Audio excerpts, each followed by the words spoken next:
सूर्याय नमः। आज रविवार का दिन है और आज रविवार के दिन भगवान सूर्य देव की विधि विधान से पूजा अर्चना करनी चाहिए और पूजा के बाद रविवार की व्रत कथा पढ़नी या सुननी चाहिए। रविवार व्रत कथा पढ़ने से सभी इच्छाओं की पूर्ति संभव है। जो भी व्यक्ति मनोयोग एवं श्रद्धा से यह व्रत करता है, उसे हर सुख की प्राप्ति सहज ही हो जाती है। सर्व मनोकामनाओं की पूर्ति हेतु रविवार का व्रत श्रेष्ठ है। इस दिन आप प्रातःकाल स्नान आदि से निवृत्त हो स्वच्छ वस्त्र धारण करें, शांत चित्त होकर परमात्मा का स्मरण करें और भगवान सूर्य देव को अर्घ दें। भोजन एक समय से अधिक नहीं करना चाहिए। भोजन तथा फलाहार सूर्य के प्रकाश में ही रहते ही आपको कर लेना उचित है। यदि निराहार रहने पर सूर्य छिप जाए तो दूसरे दिन सूर्य उदय हो जाने पर अर्घ देने के बाद ही भोजन करें। व्रत के अंत में व्रत कथा सुननी चाहिए और व्रत के दिन नमकीन तेल युक्त भोजन कदापि ग्रहण नहीं करना चाहिए। इस व्रत को करने से मान सम्मान बढ़ता है, शत्रुओं का क्षय होता है, आंख की पीड़ा के अतिरिक्त अन्य सभी पीड़ाएं दूर होती हैं। तो आइए आज रविवार के दिन सबसे पहले हम आपको सूर्य देव की उत्पत्ति की कहानी सुनाते हैं। मार्कंडेय पुराण के अनुसार सबसे पहले यह संपूर्ण जगत प्रकाश रहित था। उस समय कमला योनि ब्रह्मा जी प्रकट हुए। उनके मुख से प्रथम शब्द ओम निकला, जो सूर्य का तेज रूपी सूक्ष्म रूप था। तत्पश्चात ब्रह्मा जी के चार मुखों से चार वेद प्रकट हुए, जो ओम के तेज में एकाकार हो गए। जब सृष्टि की रचना की गई तो ब्रह्मा जी के पुत्र मारीच हुए। इनके पुत्र ऋषि कश्यप थे, जिनका विवाह अदिति से हुआ। सूर्य देव को प्रसन्न करने के लिए अदिति ने घोर तप किया। सूर्य ने अदिति की गर्भ में सुषमा नाम की किरण के तौर पर प्रवेश किया। गर्भावस्था के दौरान भी अदिति ने कठोर व्रत जारी रखे। वो चंद्रायण जैसे कठिन व्रतों का पालन लगातार करती रही। इस पर ऋषिराज कश्यप बहुत क्रोधित हुए। उन्होंने क्रोध में अदिति से कहा कि तुम इतनी कठोर उपवास क्यों कर रही हो? क्या तुम गर्भस्थ शिशु को मारना चाहती हो? यह सुनकर देवी अदिति ने गर्भ के बालक को उदर से बाहर कर दिया, जो अपने अत्यंत दिव्य तेज से प्रज्वलित हो रहा था। भगवान सूर्य शिशु रूप में उस गर्भ में प्रकट हुए। अदिति को मारीचम अंडम कहा जाने के कारण यह बालक मार्तंग नाम से प्रसिद्ध हुआ। महापुराण में अदिति के गर्भ से जन्मे सूर्य के अंश को विवस्वान कहा गया। इस प्रकार सूर्य देव की उत्पत्ति अदिति के गर्भ से हुई। आइए अब हम आपको अगली कहानी सुनाते हैं। प्राचीन काल की बात है। एक गांव में एक ब्राह्मण रहता था। वह सूर्य भगवान का बड़ा ही भक्त था। वह हर रोज सुबह सूर्य उदय से पूर्व उठकर नहाता था, सूर्य भगवान की कहानी कहता था और उन्हें अर्घ भी देता था।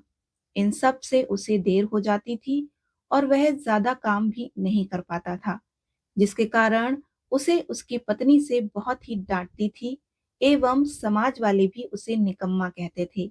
एक दिन इन सभी चीजों से परेशान होकर वह ब्राह्मण बाजार से पूजन का सामग्री लेकर जंगल में चला गया।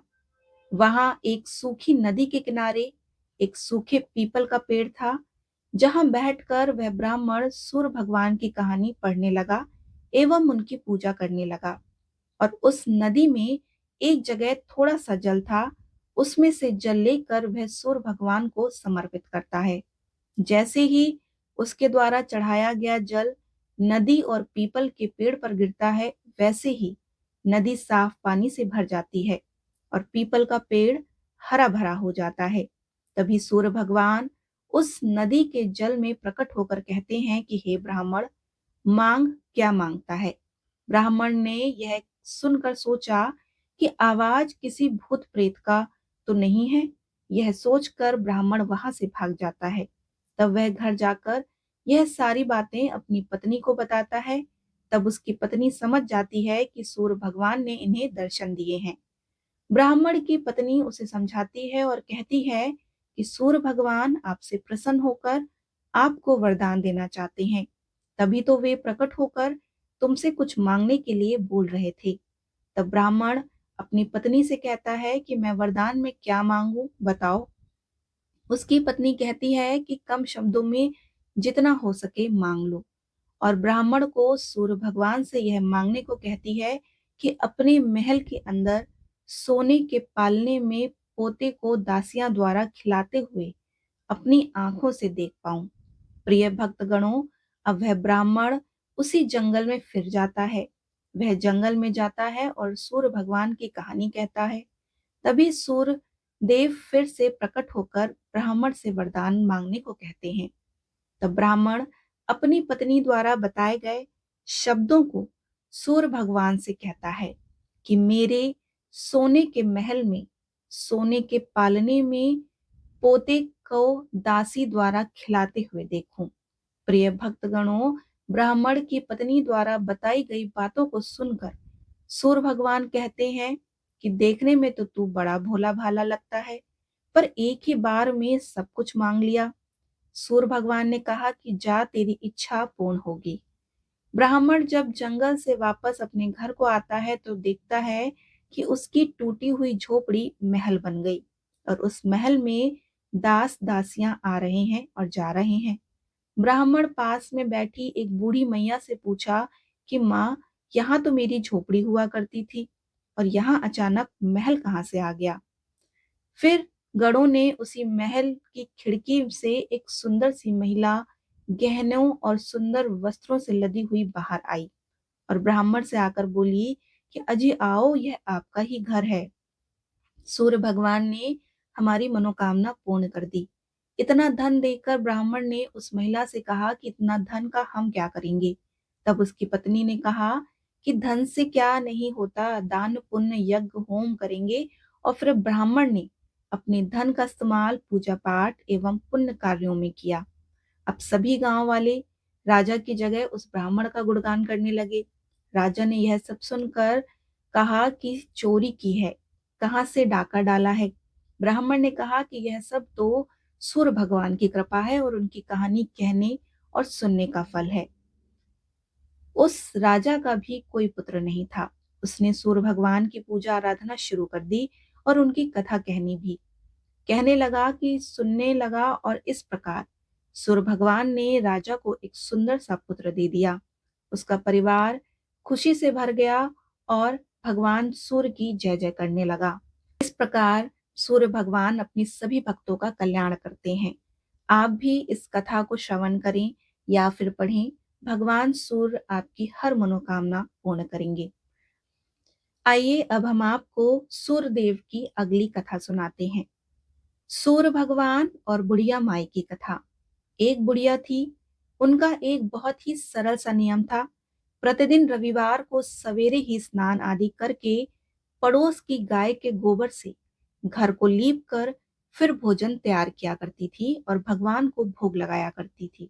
भोग लगाने के बाद ही स्वयं भोजन करती थी। ऐसा व्रत करने से उसका घर धन धान से भर गया और आनंद से पूर्ण था। इस तरह कुछ ही दिन बीत जाने पर उसकी पड़ोसन विचार करने लगी कि यह वृद्धा सदा मेरी गाय का गोबर ले जाती है, इसलिए वह अपनी गाय को घर के भीतर बांधने लगी। बुढ़िया माई को गोबर न मिलने से रविवार के दिन वह अपने घर को लीप ना सकी। उससे ना तो भोजन बनाया और ना ही भगवान को भोग लगाया और ना ही स्वयं भोजन किया। इस प्रकार उसके निराहार व्रत किया और रात हो गई और रात को वो भूखी ही सो गई। रात में भगवान ने उसे स्वप्न में दर्शन दिए और भोजन ना बनाने तथा भोग ना लगाने का कारण पूछा। तो बुढ़िया ने कहा कि हे भगवान, आज मुझे घर लीपने के लिए गाय का गोबर नहीं मिला, जिससे हमारा घर शुद्ध नहीं हुआ और मैंने खाना नहीं बनाया, ना ही आपको भोग लगाया। तब भगवान ने कहा कि माता, हम तुमको ऐसी गाय देते हैं जिससे सभी इच्छाएं पूर्ण हो जाएंगी। क्योंकि तुम हमेशा रविवार को गाय के गोबर से लीप कर भोजन बनाकर मेरा भोग लगाकर खुद भोजन करती हो, इसलिए मैं खुश होकर तुमको यह वरदान देता हूँ और अंतिम समय में मोक्ष भी देता हूँ। स्वप्न में ऐसा वरदान देकर भगवान अंतर्ध्यान हो गए। जब वृद्धा की आंख खुली तो वह देखती है कि आंगन में बाहर ही एक सुंदर गाय और बछड़ा बंधे हुए हैं। वह गाय और बछड़े को देखकर अत्यंत ही प्रसन्न हो जाती है और उसको घर के बाहर बांध देती है और वहीं खाने का चारा डाल देती है।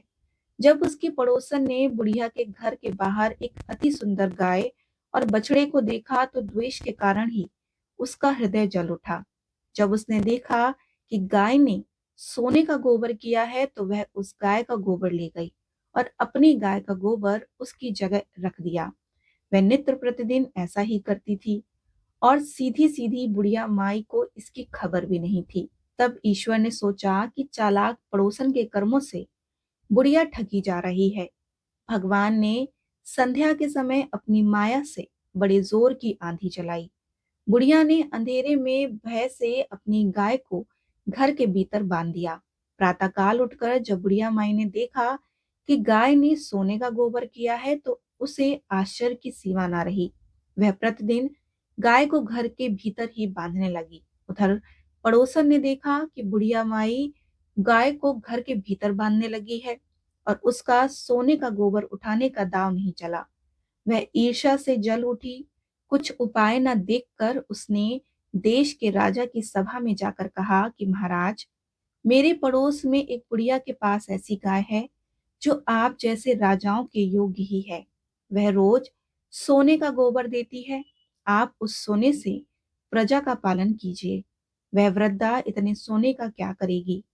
महाराज राजा ने जब यह सुना तो अपने दूतों को वृद्धा के घर गाय लाने की आज्ञा दे दी। वृद्धा प्रातः ईश्वर का भोग लगाकर भोजन ग्रहण करने ही जा रही थी कि राजा के कर्मचारी गाय लेकर चले गए। वृद्धा काफी रोई, चिल्लाई, किंतु कर्मचारियों के समक्ष कोई क्या कर सकता था। उसी दिन वृद्धा गाय के वियोग में भोजन न खा सकी। रात रात भर रोकर ईश्वर से गाय को पुनः पाने के लिए प्रार्थना करती रही।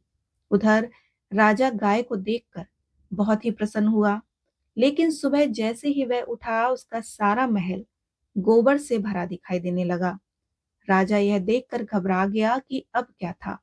भगवान ने रात में राजा को स्वप्न में कहा कि राजा, गाय वृद्धा को लौटाने से ही तेरा भला है।